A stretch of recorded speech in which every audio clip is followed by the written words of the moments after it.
Hey guys, welcome back to the channel. Today's video is going to be about the week that was crypto. All the important headlines that, I'm keeping an eye on that's going to help prepare my portfolio and make sure that I'm set up properly for the major gains to come. So guys, if this is something that interests you, please hit that like button. And if you want to see more of my content, subscribe to the channel. Now let's get into it and see what we got here. So looking at the crypto market in a whole, we had some nice altcoin gains last week and in this week. Although some are cooling off, we see Bitcoin's a little bit cooling off right now at 36.6. ETH was at 2,000 for the longest times, coming back down to 1964. And we have some green. We see Link in the dark green. Sol is taking a little breather under 60 right now. Caspa has been taking off. IMX is doing all right. But, overall mixed bag. Trading sideways. Nothing's going too crazy right now. ADA we see at 37 cents. All of these are good accumulation prices for me. I'm going to be DCAing into these projects, increasing my positions into my favorite ones. Now, if we look at crypto coin market cap, we look at the crypto market caps at 1.39 trillion, so an increase of almost 1%. So that's good. Bitcoin dominance currently at 51.4% and ETH 16.9. So overall, it's looking like the fear and greed index, according to CoinMarketCap's at 72, which is greed. So people feeling pretty good about the crypto space right now. So let's take a look at, again, if you look at my channel, I've been looking at different projects, mainly focusing on big caps. I have been looking at some small caps right now, but going forward, I'm going to start looking at some of these projects that no one's talking about. I want to find the next avalanche. I want to find the next Solana of this bull cycle that's coming up. So it's going to take some research. It's going to take, a lot of research, a lot of time. But, I'm going to start looking at these things. So let's take a look here. Recent funding rounds. We have Blocksmith, Sleek, Union, Taproot Wizards, Row Labs, Artifact Lab. And upcoming CICOs, we have Friend3, GT Protocol, DeFi, I don't know what that is, BitLink, Stelsi, and Rapid Chain. And then if we look at the top gainers, also, as well as looking at new gems, I'm going to look at the gaming. I think gaming is going to take off this next bull cycle. I think that's going to be one of the narrative, gaming, AI. I think that's going to be it, and obviously DeFi. But look at Mobland as a game that's looking like it's taking off 449%. Chain Games, AO's Network, Xenon, Noise GPT. That's interesting. And now if we look at the trending coins, we see Sheen. Wow, Sheena Inu is getting some play. That's good. Come Inu, that's pretty funny, right? Celestia has been taking off, Meme Coin, and Caspa. And then coins that reached a new all-time high. This past week, Caspa, again, is taking off. Planet, WST, Echelon Prime, PAL AI, Benton Sensor. And new all-time low is going to be Lucky Bird, IMPT, Rainbow Token, XCAD Network, NerdBot, and Ethereum Fair. Interesting. To start off the week, inflation. Here in the U.S., we're looking at a CPI report, and the CPI numbers came in lower than expected year over year. So year over year, for the month of October, that's the report that we got, it was 3.2%. Whereas, that's down from 3.7% from October of last year. So that's pretty good. And what's driving that number? Because if you live in the U.S. like I do, I'm not seeing it. But energy, gas prices have come down. At least where I live, they have come down. And that's what's a major driving factor for this number here. So they broke it down. Here's their inflation breakdown for October 2023. And you may ask, why am I talking about this? And this is a crypto channel, because I believe macro definitely impacts how people invest, how they spend their money. And if you see an ease coming up in the future and people are going to have extra money, you can know where that money is going to flow. It's going to flow back into equity. It's going to flow back into crypto. And so that's why I look at these a lot. If we look at food, they're saying it's 3.3. But overall, food away from home increased 5.4%. I'm not going to go over all of these, but frozen vegetables, 10.7%. Beef steaks, 10.6%. So food has gone up. Electricity, energy has come come down according to this report, 2.4%. But if you look at entertainment, that's gone up. And you could tell if you go into a concert, a football game, even the movie theaters, things have gone up, right? 25.1% for sporting events. Motor vehicle insurance up 19.2%. Going to mechanic or going to dealership to get your vehicle serviced up 15%. Clothes up 8%. Cigarettes 7.6, etc., etc. I will say though, Walmart had a report out painting a gloomy, not glooming, but gloomy outlook for the future. They mentioned deflation, and you can see now with some of these Black Friday sales that you see here in the U.S. I don't know about how it is outside of the U.S., but they're coming down. You're seeing 40% off, 50% off. Normally, you get a teaser of what Black Friday sales would be, but they're like happening like in November. So that shows that retailers are concerned and they're thinking that deflation is going to come. Now, if that happens, it's going to be bad for the economy. I don't know what it means for crypto because crypto never really experienced anything like that or a recession, but it's something to keep an eye on. So that's why on this channel, I always look at world events, look at what's going on in the economy, because you can look at charts and be a TA guy, but it works until it doesn't work, whereas macro impacts a lot of things. And I think that's a stronger indicator where prices will go. So that's what's going on with that. So inflation did ease, and it did help the equity market, and it did help crypto as well. Also, what people are predicting, economists are predicting for the future as far as CPI numbers and, Fed, if he's going to raise rates anymore. They're predicting that the next meeting is going to be a pause. Last two meetings was a pause, no more increases. And according to this, Charlie Billiero, he's a good guy. Take a look at him on Twitter. That on May 1st, 2024, that they're going to start cutting rates. And if that happens, that's going to be big, big, big for the economy. Right now, to refinance a car, buy a car, you're paying high interest rates, like 5% plus. And not even talking about mortgages, you're like 8%, high 7%. That's if you have great credit. So cuts will be welcomed, and that's going to be very, very good for the economy. Not to mention next year we have an election here in the U.S. We have the Bitcoin halving. So things are setting up very, very nicely for the crypto space. So now is the time to get in before all of this takes place. And if you're watching this channel, you're a smart investor, you're probably already in and you're getting your bags, but fill them up even more because I think next year a lot of good things are going to be happening here. So looking at the global inflation rates throughout the country or throughout the world rather, you see Netherlands coming down, Thais coming down, China, they're reporting numbers that they're coming down, although I don't know how accurate that is. Switzerland, unchanged, but you see these numbers compared to a year ago, numbers are coming down. Inflation numbers are definitely coming down. With some outliers, you have obviously Australia's at 5.4, South Africa 5.4, Sweden 6.5, Poland 6.5, Russia, because of the ongoing conflict there, 6.7, UK 6.7, that's high. Look at Turkey, 61% inflation. Argentina, 143% inflation. That's crazy. Venezuela, 362. These are the countries that should probably be implementing some Bitcoin as legal tender or something to help out with this. And if the countries aren't doing that, the citizens hopefully are investing and getting, doing something with this. So I think they should be definitely looking at crypto, Bitcoin, the preserved capital. It's going to be big. So that's what's going on with the macro. Now, SEC has extended its decision period for Global X and Franklin Templeton for their spot ETF approvals. Now, a lot of speculation was happening this week thinking that, hey, SEC is warming up the crypto. They're probably going to approve these spot ETFs this week. Well, that did not happen. Instead, they didn't deny it, so that's good news. They're going to prolong it and push it out and probably till the latest they can.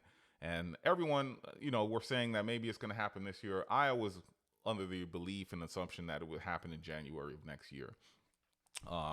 So they extended it for Global X. They extended the period for February 2024 when they could either reject or approve the Global X spot Bitcoin ETF approval. And then for Frank Templeton, they have it for January 1st of 2024. So we're looking at January 1st, 2024, when we can get a possible final decision from SEC whether a spot Bitcoin ETF will be approved. So that'd be great. And they have Grayscale. They lost that court decision regarding futures and converting it to a spot ETF. The court judge ruled you have no reason, if you already approved the futures, not to approve the spot ETF. So I don't know what's going on with that, but that should be happening soon as well. A lot of good things happening for Bitcoin and for the space. It's going to help adoption, and people will stop calling crypto funny money, crypto, and Ponzi scheme and all that stuff.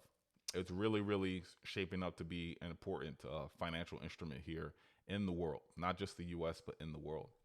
So let's keep an eye on these SEC spot ETF approvals for Bitcoin. Now, not to be undone, Bitcoin is not the only player. ETFs, spot ETFs exactly, will be part of Ethereum as well. Fidelity filed a application, and BlackRock was the first one to file their application. So both of these are big asset managers, and if they're applying for it, they must think that there's a serious chance that it would be approved. Same thing that's going to happen for Bitcoin with a spot ETF approval. Tons of money coming in, lots of liquidity, definitely going to help it. And if that happens with Ethereum, it's going to be even crazier, because Ethereum right now, if it gets busy and the network goes crazy during the bull cycle, it becomes heavily deflationary. Not to mention the fees are crazy, but it does become deflationary as it burns. You add that with all the money coming in, Ethereum has, I think, a lot of price action to come.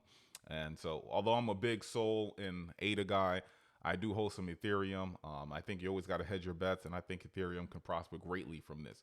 So keep your eyes on Ethereum. And guys, if you were sleeping on Ethereum, it's not bad to get a little bit right now. Also, Cathy Wood, big ARK Invest. She's the founder of ARK Invest. She runs it basically, and she's the forefront. She was in Tesla before anyone was, and although she made some bad bets lately, back in the heyday, last bull cycle, she was killing it. And one of her big investments, she believes in Bitcoin, saying Bitcoin could hit 1 million by 2030. She also believes in ETH, but also recently she was asked about Solana, and she thinks Solana is probably her hedge against ETH. She said that it is faster and cheaper than Bitcoin, and Solana is faster and more cost effective than Ethereum. So again, if you look at Ethereum, it was faster and cheaper than Bitcoin in the day. Solana is faster and more cost effective than Ethereum. So in her eyes, probably as far as cryptos go, she sees Solana as number 3. Although I don't agree with Ethereum is faster and cheaper than Bitcoin, because Bitcoin is different. Bitcoin is a store of value, whereas Ethereum is a smart contract play. So her assessment of Ethereum and Solana, I'm kind of with that. But in any event, I think it's good. It's good for the space, and that definitely, if you know this channel, you know that I'm big on Solana. It's good for Solana as well. What's not to say that Solana might not be the third project to get a spot ETF? It just makes sense to me. If it's institutional money is coming into Solana, right now is Bitcoin, ETH, Solana. That's where most of the money is coming in from institutions. Why not a Solana ETF? We'll see. You can mark this channel, mark this date, mark this video. We'll see if that happens in the future. Next, we talked about gaming. And if we look at the top gaming protocols by active users, and this is DApp Radar saying that they're seeing inflow of 154 million investment into gaming, top gaming protocols. And if we look at the top gaming protocols from September to October 2023, we see Wax, Near, which I like and we talked about on the channel, Celo, BNB Chain, and Clayton. These are some protocols that we should probably take a look at, because if I think game is going to take off, these are the protocols that it runs on top of. If it's in one of these ecosystems, it should do wonders for that project and the price action. So let's see. Next, let's take a look at some of the major token unlocks that should be coming. And if you hold any of these, you probably should take a look at this, because it may impact price. AVAX has been doing pretty well lately, and we see that only 55.3% is unlocked. So there's more to be circulating, more to be flooded into the market. And the next one is going to be 4 days from now, 204 million tokens. Next, we got Sui. Sui has total unlocked, only 9.1%, guys. So that means you got about 91%, about 90% of it still out there that's going to be flooding the market. But the next unlock is 9 days, 487,000. Then you have IMX, about 64% of it is needs to be unlocked or has been unlocked. And then in 11 days, you have 1.5 million. Looking at this again, you have GMX, a DeFi play.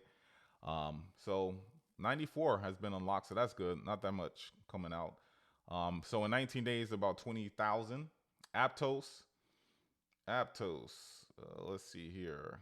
In 22 days, you got 175 million. Flow, we talked about on this channel. 1.7 million is going to be unlocked in 26 days. ApeCoin. Oh, wow. You got 57.3 has been unlocked. And then you got 21 million in 27 days coming to you. Optimism, 19.3. That's all that's been unlocked so far. And in 42 days, you got 576,000 coming at you. And then let's see here. Soul, you got in 82 days, only 4.6 million coming at you. Sandbox, look at this Sandbox. Sandbox is 79.4 has already been unlocked, and you got 83 million. It's going to be locked or unlocked in 86 days. And so on and so on. So guys, I do this just so you know that price suppression can impact those gains. And that's why I kind of go over these token unlocks, just so that you're aware. If you want to see if your coin, if I didn't mention it, what it's looking at, you go to token unlocks, and you see the address up there, tokenunlocks.app, and you can find more information there. Now, Yearn Finance, there was some FUD about them. Basically tumbled 43%, and people were predicting possible insiders taking profits, and it's a rug pull. But after further analysis and looking at it, it just looks like it ran and people were taking profits, basically. That's exactly what happened. So some users were saying that 50% of the token supply was held in 10 wallets controlled by the developers. However, Etherscan suggests that some holders may be crypto exchange wallets. In addition, some users pointed out that the opening short positions may have triggered the move. Data from CoinGlass shows a jump in Wi-Fi open interest, indicating that traders are shorting the coin after November gains. And that's basically all that is, guys. Looking at the chart here, you see that, that's where it was. The gains were happening in November, and then basically people were taking short positions, they got their gains, and it plateaued. It found support here at that 9,000 number. So rug pull, I think, is a bit exaggerated. It's finding support. It hasn't gone down any further. So I think, taking short positions and making profit, I think that's what happened there. Nothing to be concerned about. We also know that Yearn Finance is behind Andre Konji, who's also with Phantom. He's behind this project. So more speculation and more FUD just because he's involved, and we know all the hacks that happen at Phantom. I still believe in Phantom. I still think Yearn Finance is solid. I don't think it's anything to worry about at this time. Next, we have Miss Warren. She's on a crusade against crypto for some reason, and she's trying to pass legislation saying that it targets older individuals for fraud and all of that. People are listening to it. However, there's basically some pushback to that. And I think what she's trying to do is use, there was an article out there, a few articles saying that Hamas is funding their operations using crypto.